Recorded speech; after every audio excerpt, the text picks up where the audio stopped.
Hey there, how you doing? Welcome to the channel. So hey, today I'm on this website, techpowerup.com, and they have this chart of TSMC logic nodes.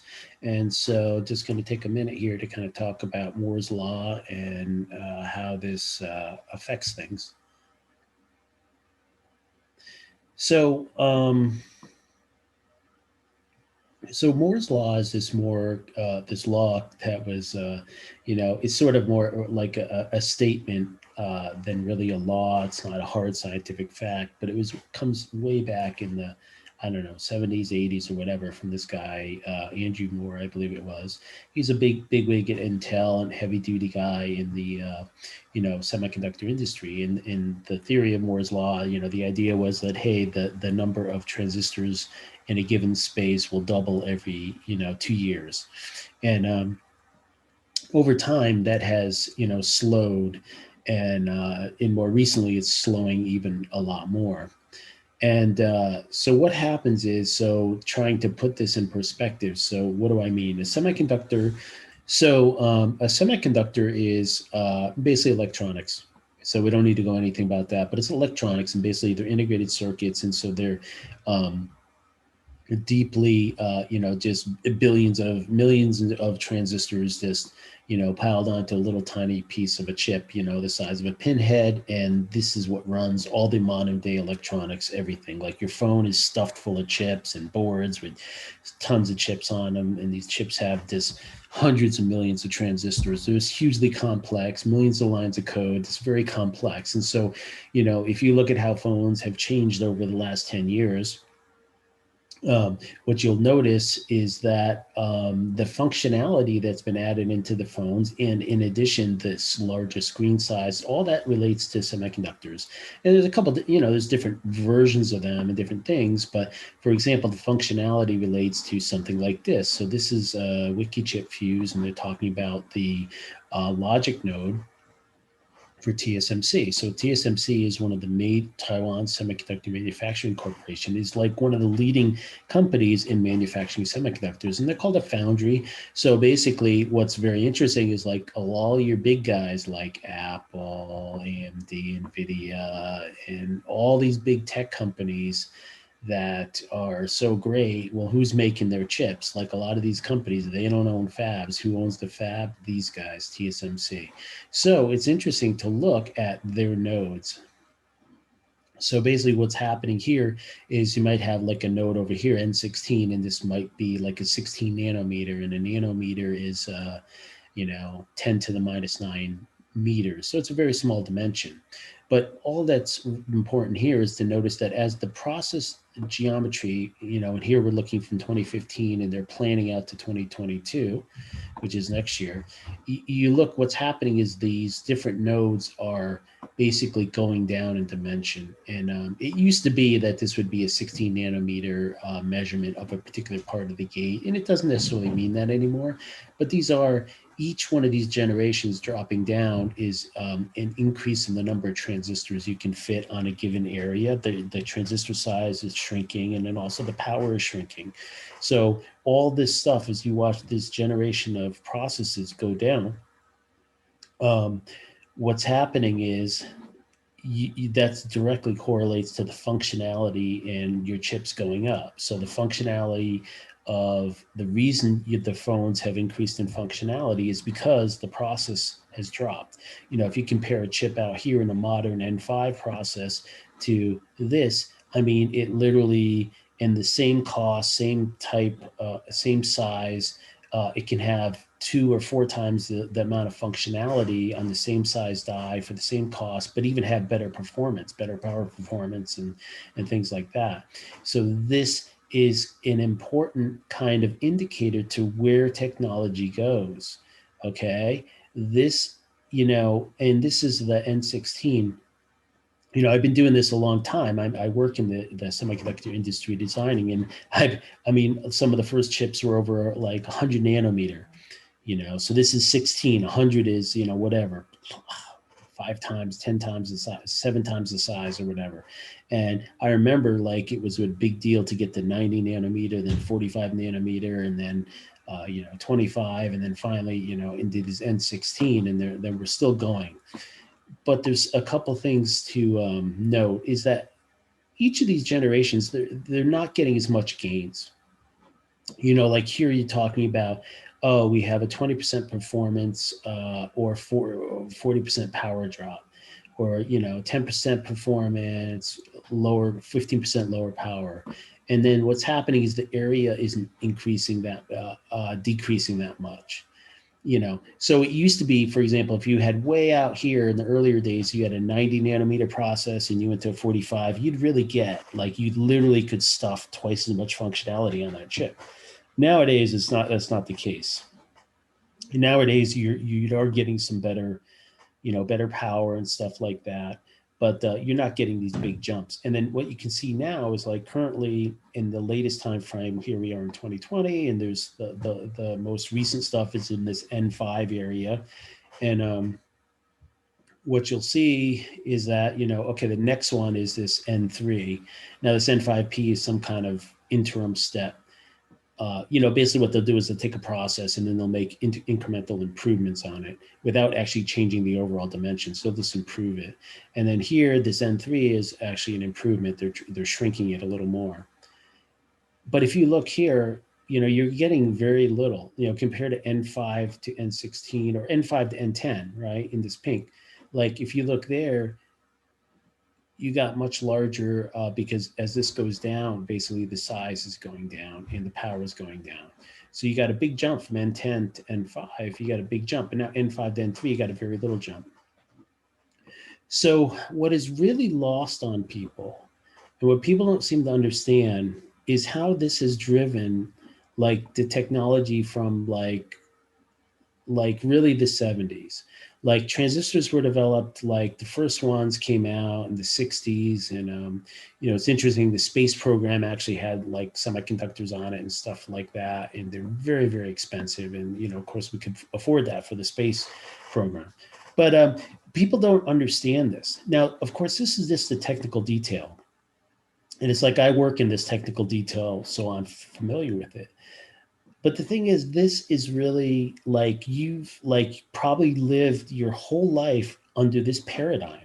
Like this goes into the 70s, where you had this constant shrinking of chips, shrinking and fitting more and more electronics.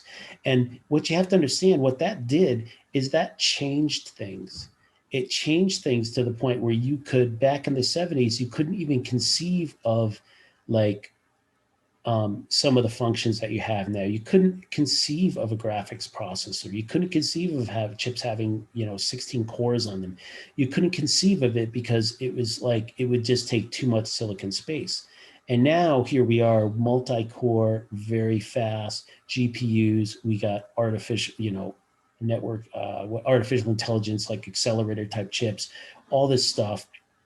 You got cell phones, big screens, which also the big screens were like, LCDs, similar type technology and stuff to make the screens. Everything has driven on this. And what's funny is this has driven like a lot of society. Like it's not only like, if you look at medical advancements, well, how did the medical advancements happen? Well, it happened because why? Oh, computing power. Computing power. How did they sequence the genome? Well, yeah, there was a lot of mechanical and biological stuff going on, but at the end of the day, they had to do lots and lots of processing to figure out and to put all the information that they were collecting to actually sequence the genome. All the biotech stuff, we're living in this, we have these new mRNA vaccines. Well, how did they do that? They had to be able to sequence these things very quickly. And how do they do that? Yeah, they have the mechanical, the biological aspect of it doing it. But on the back end, you basically have to like put it all together, and you have to use basically, what would, 30 years ago would have been considered supercomputing power to do it. You couldn't do it without this graph here. You could not do it.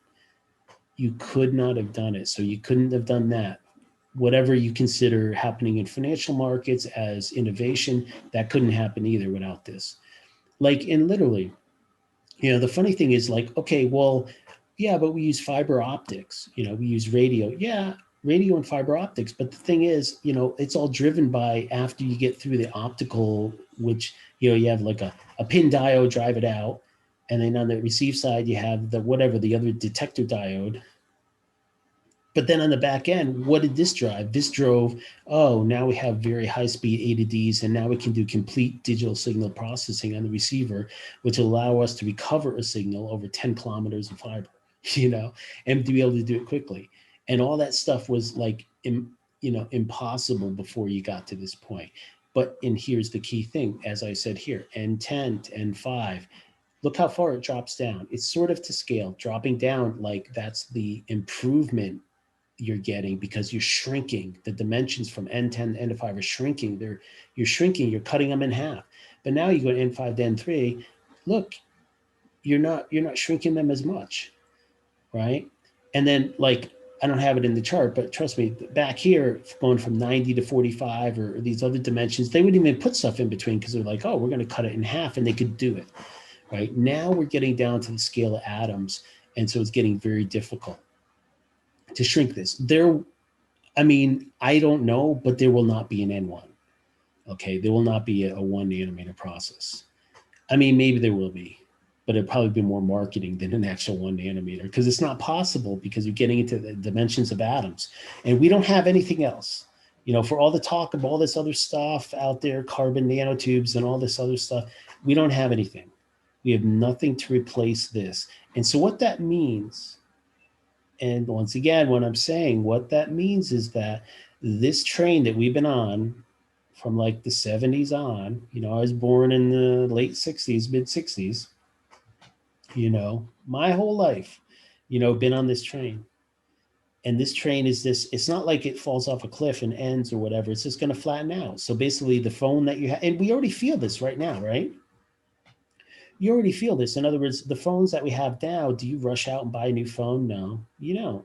Some people do, but that's like 5-10 years ago. People used to rush out to get the new phone. Well, why? Like 5 years ago, you'd rush out to get the new phone. If they were going from N16 to N7, they stuck a bunch of performance in there, stuck a whole bunch of features in there. But now you're here. Maybe they're going to be here in a year or two. What are you getting extra? Very little. And so what you have to understand is, like, it's funny how you have Kurzweil and all these guys that are like, oh, and they're thinking linearly. They're thinking linearly, like this graph can keep going, and they don't appreciate this graph. They don't understand that, hey, dude, you got to understand that this asymptotically is hitting a limit. It can't keep going. We're at the level of like hundreds of atoms now. It can't go any further. Like we cannot compute with an atom.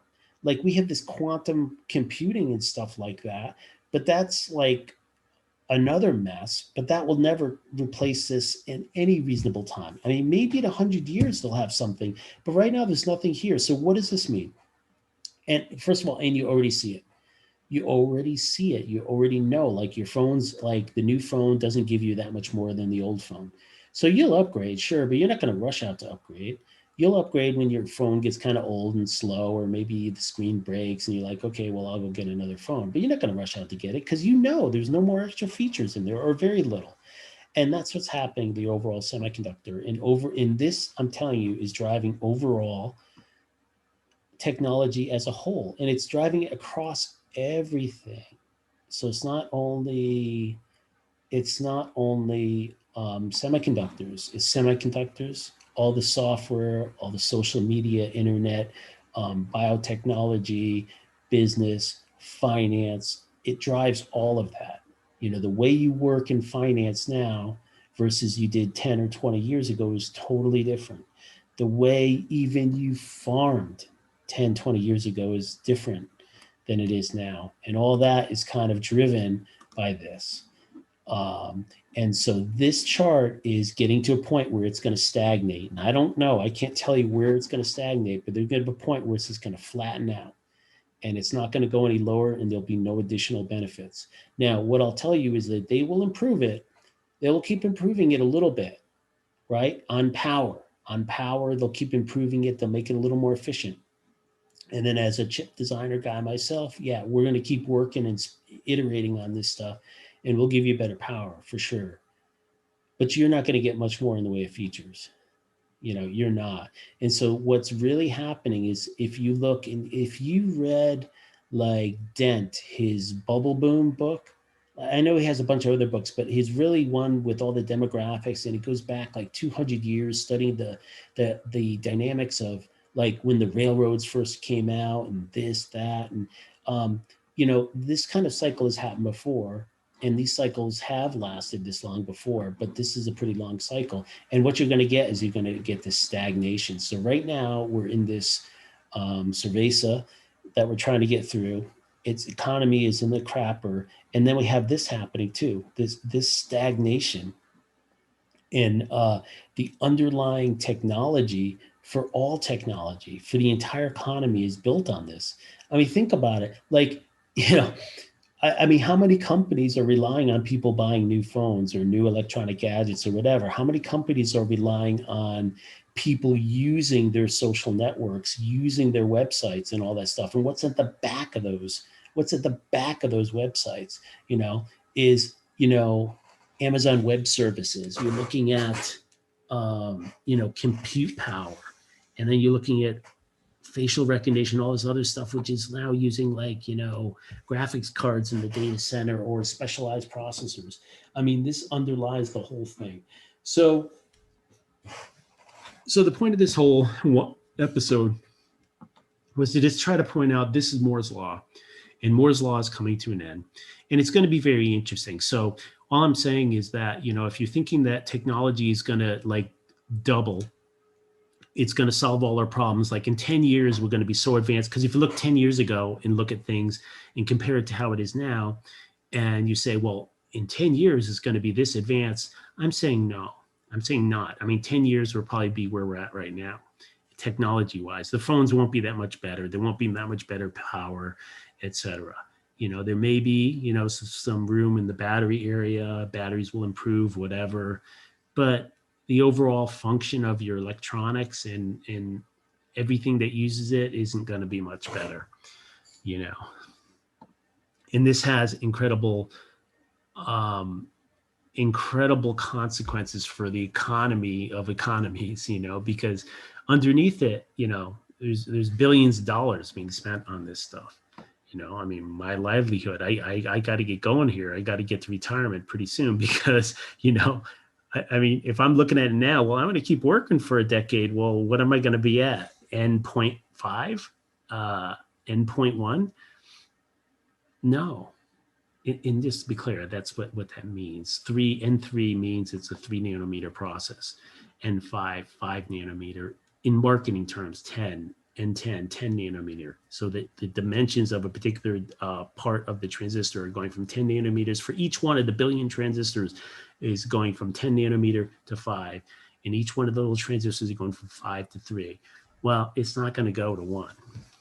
I mean, it's not going to.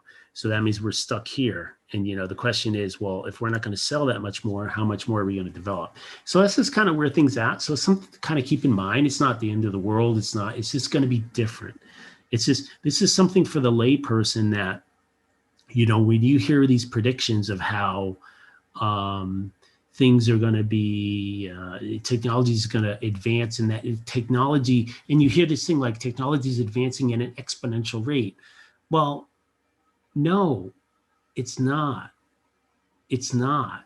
This was it was progressing at a linear rate, right? And what happens is it's like at different points in here that are unpredictable, you cross a threshold where it's like, hey, suddenly we have so much capability out there that suddenly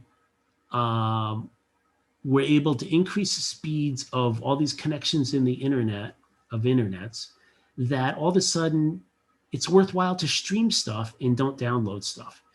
All of a sudden it's like, well, now that we can stream stuff, now we can just social networks, like all these things. And it's very lumpy. It's very quantized and difficult to predict, like when things pop out. So, and remember with this too, this goes to your fiber optics. This is not fiber.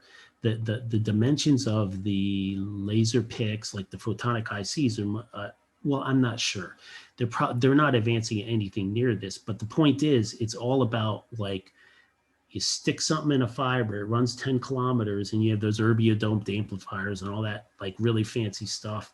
But at the end of the day, like if you can do a bunch of extra signal processing on the receive side to recover the data, then you can make it work. And that's what this part is all about. That's what this part is all about. And then if you have more and more links with more and more data, all of a sudden, you know, your Netflix, your streaming data services, this stuff wasn't possible 20 years ago. I mean, you couldn't have like, well, maybe 20, 30 years ago, you couldn't have it.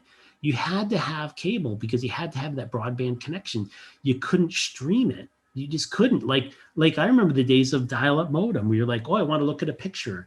You know, you go to look at a picture and it's like literally it's drawing, oh, it's halfway done. Or then and then you upgrade your modem and you're like, oh gosh, now I got a 64 kilobaud modem. Okay, cool. And now it's like, wow, look how fast it loads that picture. See, and it's like, okay, so this drives all that. And so, yeah, so I think that's all I wanted to. I just wanted to share this because this is sort of the industry I work in for now. Please give me an N1. I'll work really hard for you. Give me an N1. But yeah, so, and I just want to try to correlate this to, you know, how this impacts everyone's everyday lives, because this is the underlying technology for it all. So I think that's it for this one. Hope you found this not too boring. Talk to you later. Bye.